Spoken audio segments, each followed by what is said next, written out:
स्वामी जी। क्या है? स्वामी जी, आपने कल से कुछ नहीं खाया है।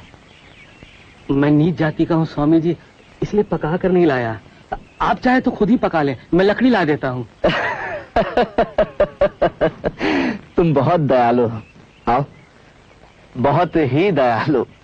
अरे तुम इसे पकाकर मुझे दो ना, हम दोनों बल्कि मिल बांट कर खा लेंगे।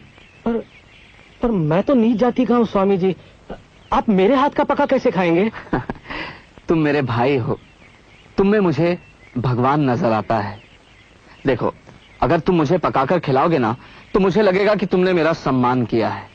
अरे नहीं नहीं, शक्तिशाली और कमजोर, ऊंच और नीच, सबके पीछे वही अनंत आत्मा है जो मनुष्य की अनंत शक्ति को श्रेष्ठ और महान बनाने का आश्वासन देती है। इसीलिए अपने भीतर छुपे हुए ईश्वर की घोषणा करो, उसे अस्वीकार मत करो। जाओ पका कर लाओ। स्वामी जी, आपने हमारे दरबार में पधारना स्वीकार किया है, इसके लिए हम आपके बहुत आभारी हैं। स्वामी जी, आपके बारे में बड़ी कहानियां सुनी हुई है। मैं सोचता हूं उनमें से कुछ अच्छी भी होंगी महाराज। अरे सबकी सब घड़ी मजेदार है। अब तो आपकी प्रसिद्धि बढ़ रही है।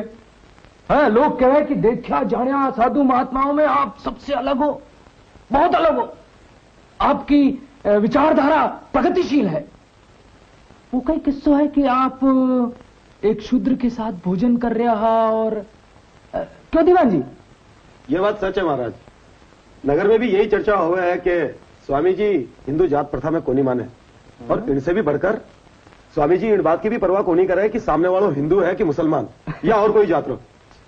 स्वामी जी ने मान रहा है कि सब एक ही भगवान की पूजा करे हैं। क्या स्वामी जी ये बात सच है? जी महाराज। मगर हिंदू होते हुए आप इस बात की उपेक्षा नहीं कर सकते हो कि एक शूद्र के साथ भोजन करना पाप है। महाराज, मैं जाति प्रथा को घृणित समझता हूं। इसकी वजह से हमारे देश के लोगों को भयानक अपमान सहना पड़ा है। इससे जो पतन हुआ है वो शर्म की बात है। हमारा धर्म रसोई घर में पहुंच चुका है। चूल्हा और भोजन हमारे भगवान हो गए हैं। मुझे मत छूना, मैं पवित्र हूं। हमारा धर्म, मैं क्या, हर व्यक्ति अंधविश्वासी मूर्ख होने के बदले नास्तिक होना चाहेगा। स्वामी जी, आप अंधविश्वास के खिलाफ हो ना, लेकिन मूर्ति पूजा में आप बुराई नहीं समझो। अब इन मात्र समाधान किस तरह करोगा? मैं मूर्ति पूजा में विश्वास को नहीं करूं। दूसरा लोगों की तरह लकड़ी, मिट्टी, धातुरी पूजा मैं को नहीं कर सकूं। इस बारे में आप क्या कहोगे? ये किसका चित्र है?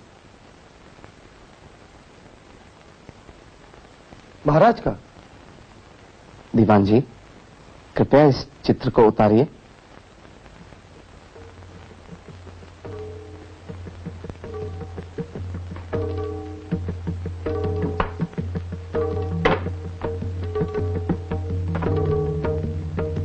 दीवान जी, इस पर थूकिए।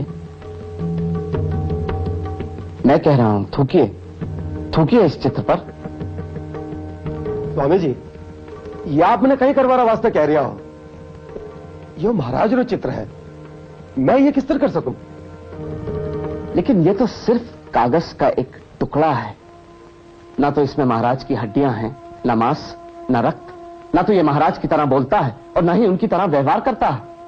फिर भी आप इस पर थूकने से इनकार कर रहे हैं, क्योंकि इस चित्र में आप अपने महाराज के रूप की छाया देख रहे हैं।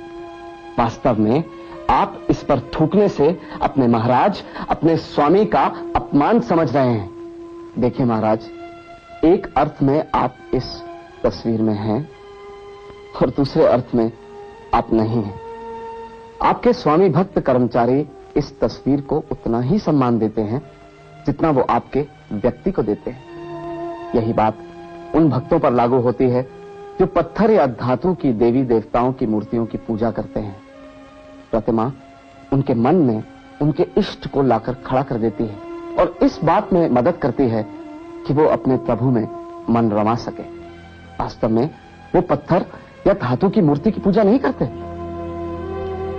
महाराज, सभी लोग एक ही ईश्वर की पूजा करते हैं, उस ईश्वर की जो परम आत्मा है, शुद्ध ज्ञान की चरम सीमा। और ईश्वर भी लोगों को उनके ज्ञान और उनकी समझ के अनुसार दर्शन दिया करते हैं।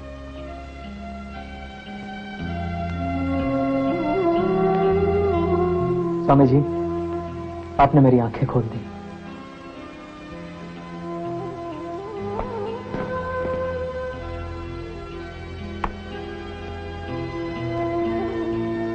दीवान जी, तस्वीर को उसकी जगह पर टांग दीजिए। वेदांत की जन्मभूमि हमारे इस देश में वर्षों तक लोगों को वश में करके रखा गया।